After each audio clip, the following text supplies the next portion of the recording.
Hello à tous et bienvenue dans cette nouvelle vidéo. Alors aujourd'hui une vidéo de la rubrique conseils et aujourd'hui je vais vous donner quelques conseils sur comment s'adresser lorsque vous êtes auteur à des chroniqueurs, mais aussi des fois lorsque vous êtes chroniqueur à des auteurs. Voilà, je vais vous parler un petit peu de mon expérience moi avec les chroniqueuses et les chroniqueurs, les petites erreurs à éviter pour entretenir des bonnes relations entre chroniqueurs et auteurs. Déjà tout d'abord, est-ce qu'un auteur a besoin de chroniqueurs? Alors tout le monde n'a pas forcément le même avis là-dessus.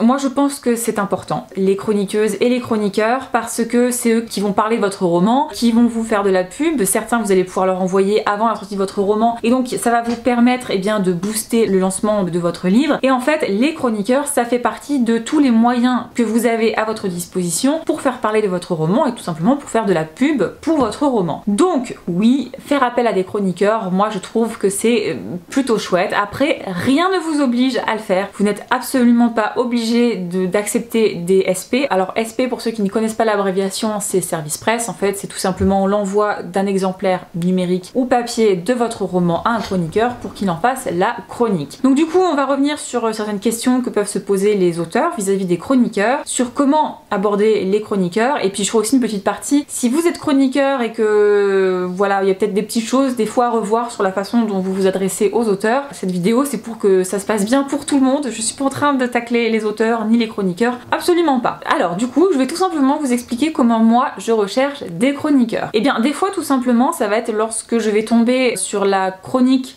d'un roman qui va être en lien avec ce que j'écris, ou qui va aborder un thème similaire, ou alors un roman d'un genre similaire à celui que j'ai écrit. Donc ça peut être des fois sur Instagram, un auteur qui écrit un genre similaire au mien qui partage une chronique, donc là je vais pouvoir aller voir le compte de la personne, ou des fois c'est tout simplement Instagram qui va me le suggérer, parce que vu que j'utilise les hashtags par exemple dystopie, et bien si jamais il y a un chroniqueur, une chroniqueuse qui a chroniqué une dystopie, ça va pourquoi pas apparaître dans mon Instagram, donc je vais pouvoir aller voir le compte de cette personne. Et du coup, puisque je parle de genre littéraire, je pense que c'est pour moi une des premières choses à laquelle il faut faire attention lorsque vous contactez une chroniqueuse ou un chroniqueur. Certains chroniqueurs apprécient tous les genres littéraires et chroniquent tous les genres littéraires, mais ce n'est pas le cas de tous. Et la première chose à laquelle vous devez faire attention, selon moi, c'est si jamais le genre du roman que vous souhaitez proposer à la chronique, intéresse la personne que vous allez contacter. Si par exemple vous vous rendez compte que soit dans la bio de cette personne, soit bien dans son feed, il n'y a par exemple que des romances et que vous avez écrit un thriller ou un roman d'horreur,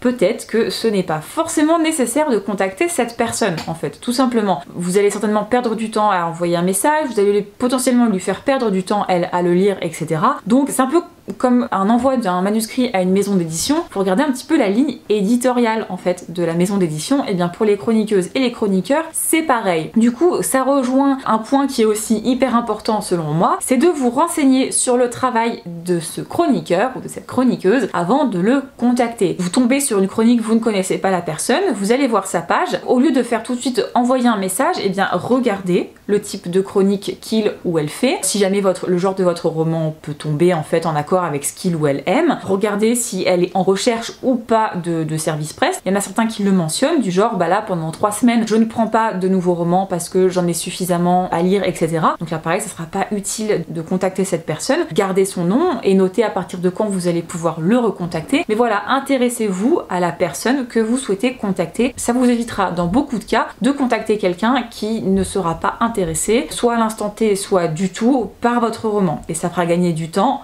aux deux personnes. Ensuite, si par exemple vous ne proposez que des services presse numériques, ce qui est le cas de pas mal d'auteurs parce que ça ne nous coûte rien, alors qu'un envoi papier, ce sont des frais. Regardez si la personne fait des services presse numériques. Des fois c'est clairement écrit et des fois vous allez rapidement le voir dans son feed en fait, tout simplement. Si elle n'est en photo qu'avec des livres papier pour ses SP, il est fort probable que cette personne n'accepte que les SP papier. Et alors ce n'est pas une critique, les personnes qui font ça, chacun fait ce qu'il veut, chacun envoie ce qu'il veut et chacun demande à recevoir ce qu'il ou elle veut. Après, vous n'êtes pas obligé vous d'accepter. Si une personne vous demande un SP papier, vous n'êtes pas obligé d'accepter si vous de base vous ne souhaitez faire que des SP numériques. Mais ça aussi c'est quelque chose qu'il est intéressant de regarder. Ensuite moi ce que je regarde lorsque je découvre un chroniqueur ou une chroniqueuse, c'est les réseaux sociaux sur lesquels il ou elle est présent. Par exemple si jamais il tient un vlog ou si jamais il ne fait de chronique que sur Instagram ou Instagram et YouTube et TikTok, etc. Ça va pouvoir vous donner une idée du nombre de personnes que potentiellement vous allez pouvoir toucher. Et tant qu'on parle des personnes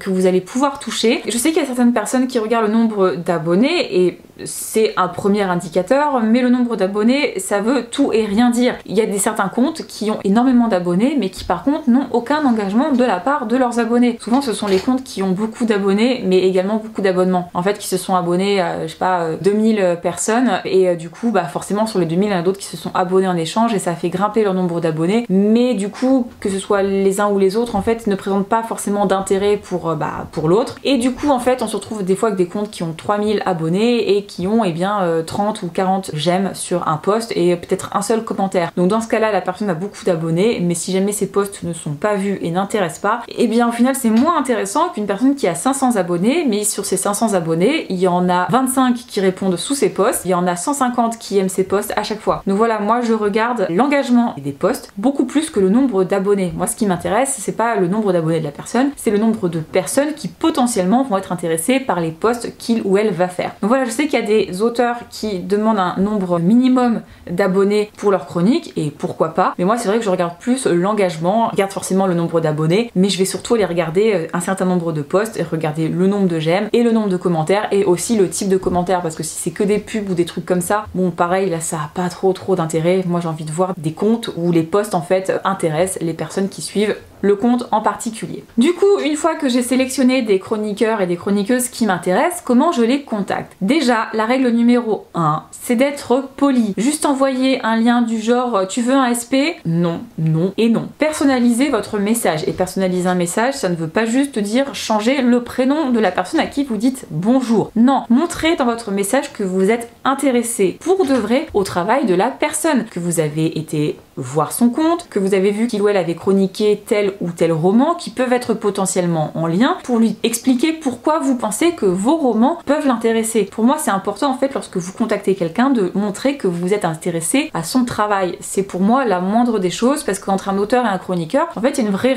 relation qui se crée. Je parle pas d'une relation d'amitié ou quoi que ce soit, même si jamais ça peut arriver, mais il y a une relation respectueuse, il y a un engagement entre les deux vont travailler ensemble pour un objectif qui est de promouvoir le livre. Donc pour moi, lorsqu'on est auteur, faire attention à être respectueux et à montrer que l'on s'est intéressé au travail du chroniqueur, c'est pour moi hyper important. Si jamais le chroniqueur accepte, après vous allez négocier quel type d'envoi vous allez faire, sous combien de temps vous voulez recevoir la chronique, ce genre de choses. Si le chroniqueur ne veut pas de votre service presse, n'insistez pas, ça ne sert à rien. Remerciez-le ou remerciez-la pour le temps qu'il ou elle vous a accordé en vous répondant et passez votre chemin. Voilà, n'allez pas insister lourdement auprès des chroniqueurs, n'allez pas les insulter s'ils ne veulent pas de votre roman, ils ne vous doivent absolument rien. Enfin, ils vont vous devoir une chronique s'ils s'engagent à faire une chronique et vous leur envoyez votre livre, mais ils ne sont pas obligés d'accepter la chronique. Et du coup, ça nous amène dans l'autre sens. Si vous êtes chroniqueur et que vous demandez un SP à un auteur, alors tous les conseils que j'ai donnés aux auteurs s'appliquent aussi pour les chroniqueurs, dans le sens soyez respectueux avec l'auteur, respectez son travail, intéressez-vous à ce qu'il ou elle a fait, renseignez-vous sur le livre un petit peu quand même que vous demandez en SP, parce que moi j'ai déjà eu des demandes pour un de mes livres, en fait la personne n'avait même pas lu le résumé ou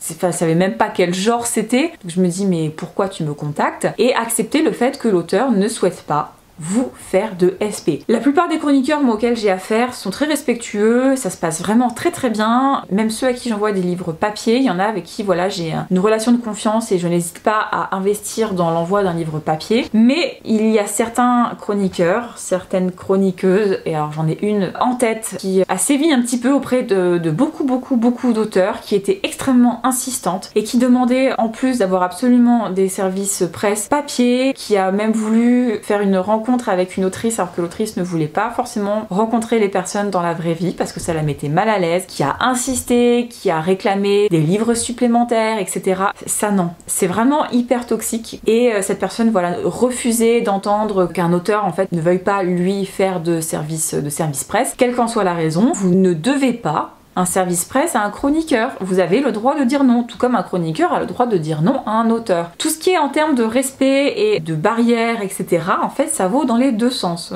Ça, pour moi, c'est hyper important. Aucun des deux ne doit quelque chose à l'autre, sauf dans le cas où il y a un service presse qui est accepté. Donc dans ce cas-là, l'auteur doit son roman au chroniqueur et le chroniqueur doit sa chronique à l'auteur. De la même manière, si jamais vous vous êtes fixé une date un petit peu sur la chronique et que, en tant que chroniqueur, vous ne pouvez pas la respecter pour une raison X ou Y, les auteurs sont humains eux aussi et comprennent que des fois la vie arrive et que vous ne pouvez pas forcément respecter ce délai. Il vous suffit tout simplement de le contacter et de lui expliquer que vous n'allez pas pouvoir respecter ce délai, pourquoi, quand est-ce que vous pensez pouvoir sortir votre chronique, etc. La chose à ne pas faire, c'est ne plus donner de nouvelles à l'auteur. Voilà, il y a plein d'auteurs qui attendent des chroniques des fois depuis 1 an et demi de la part de chroniqueurs. Ils ont beau les relancer, les chroniqueurs font les morts. Il faut savoir qu'entre auteurs, ça parle beaucoup et j'imagine qu'entre chroniqueurs, pareil. Donc si vous êtes toxique, si jamais vous vous comportez mal, si vous êtes irrespectueux, insistant ou quoi que ce soit, ça se sait en fait très vite et faut pas vous étonner au bout d'un moment si plus aucun auteur n'accepte de vous envoyer de SP, ou à l'inverse si vous êtes auteur, si plus aucun chroniqueur n'accepte de vous prendre de SP. Voilà, faut savoir qu'en fait sur les réseaux,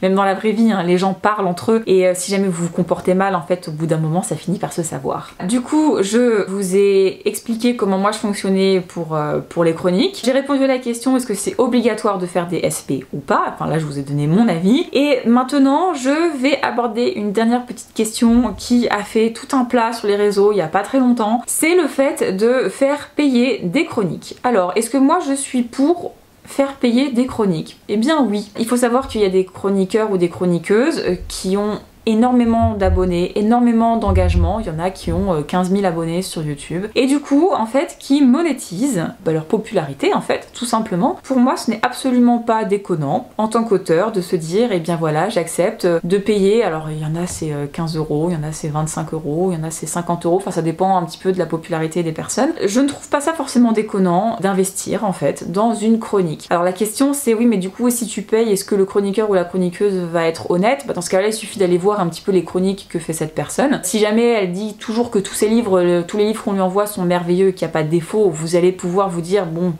au final on paye pour la chronique, elle fait une chronique positive, c'est cool, mais du coup elle est pas honnête. Mais il y a certains chroniqueurs et chroniqueuses, malgré le fait qu'ils fassent payer leur chronique, ils ont des critiques qui sont parfois négatives. Ça veut pas dire qu'elles sont malveillantes ou quoi que ce soit, mais juste qu'ils n'ont pas aimé le livre et qu'ils le disent. Et du coup il y a certaines personnes qui vont dire oui mais alors du coup tu payes et si ça se trouve elle va te faire une mauvaise pub parce qu'elle va pas aimer. C'est le risque, comme avec n'importe quel chroniqueur en fait, que la personne n'ait pas aimé votre roman et dise tout simplement qu'il ou elle n'a pas aimé votre roman. Et donc oui, si vous payez, vous allez peut-être payer pour avoir une mauvaise chronique. Mais en fait c'est le jeu, lorsque vous êtes auteur et que vous envoyez votre roman à un chroniqueur ou une chroniqueuse, que vous le payez ou pas en fait, c'est le risque que qu'il n'aime pas votre livre et du coup fasse une mauvaise pub. Après il y a plein de chroniqueurs qui rappellent dans leur chronique que c'est leur avis, que ça n'engage que c'est pas pour autant qu'il ne faut pas aller lire le roman, voilà. Faut savoir en plus qu'il y a des chroniqueurs et des chroniqueuses qui ne se contentent pas de faire une chronique sur votre livre, mais qui proposent des fois en plus des interviews, etc. Donc en fait vous payez pour un service en fait, comme vous allez pouvoir payer pour de la pub sur Instagram, sur Facebook, etc. Là vous allez payer une personne pour participer à la promotion de votre roman. On peut payer pour la promotion de plein de choses et je vois pas pourquoi un livre ça serait différent. Voilà, il y a des chroniqueurs et des chroniqueuses qui passent énormément de temps à faire des chroniques, qui lisent des fois des livres qui de base ne sont pas des lectures plaisir. Enfin, les chroniqueurs ils font pas forcément ça que pour avoir des livres gratuits, et du coup oui, qui font payer ce service. Voilà, donc moi, payer pour une chronique, personnellement je ne l'ai jamais fait, mais je ne trouve pas ça déconnant. Je comprends que certains ne souhaitent pas le faire, que certains n'aient pas les moyens de le faire, mais c'est un petit peu comme plein de choses en fait, laissez faire les gens ce qu'ils ont envie de faire en fait, tout simplement. Un chroniqueur qui fait payer sa chronique, si jamais vous n'êtes pas d'accord avec ça, vous ne faites pas appel à lui tout simplement, vous n'allez pas l'insulter parce qu'il fait ça. Voilà, chacun fait ce qu'il veut. Du coup, pour résumer la vidéo, n'oubliez pas d'être respectueux lorsque vous contactez quelqu'un, auteur, comme chroniqueur. N'hésitez pas à vous entourer de chroniqueurs avec lesquels vous avez aimé travailler pour la sortie de vos prochains livres, parfois en leur envoyant le roman avant sa sortie, comme ça ils peuvent sortir leur chronique au moment de la sortie du roman et du coup ça vous fait un boost qui peut être super intéressant au moment de la sortie de ce livre, donc ça peut être super chouette. Les SP papier, oui c'est un coût parce qu'il faut envoyer un livre papier que vous avez acheté, il faut payer la poste, etc. Certains ne le font pas du tout, moi je le fais mais pour certaines chroniqueuses uniquement, avec lesquelles j'ai déjà travaillé, en qui j'ai confiance, etc. Donc voilà, là c'est un petit peu comme tout, c'est à chacun de voir ce qu'il veut faire. Et autre chose, tant que je parle de chronique, il existe un site qui s'appelle Simplement Pro, où vous pouvez déposer vos romans avec la couverture, un résumé, le genre, etc. Et en fait ça permet de mettre en relation des auteurs et des chroniqueurs, et du coup les chroniqueurs et les chroniqueuses peuvent vous contacter pour vous faire la demande d'un SP en fait, avec les conditions, réponse sous temps, etc., etc. Si jamais ils vont vous mettre après des avis sur les sites de vente ou sur les sites de chronique, chroniques, etc. Donc voilà, c'est Simplement Pro, je vous mets le lien dans la description de la vidéo. Moi mes romans y sont, j'ai déjà eu des chroniques via cette plateforme, moi je trouve que c'est plutôt pratique. Voilà, la vidéo va s'arrêter ici, n'hésitez pas si vous avez des questions à les faire dans la rubrique des commentaires. N'oubliez pas de vous abonner si ce n'est pas encore fait, d'aimer la vidéo. Retrouvez-moi sur TikTok, Instagram, etc. C'est Noémie Bourgois, auteur absolument partout. Et en attendant de nous retrouver dans une prochaine vidéo, écrivez bien!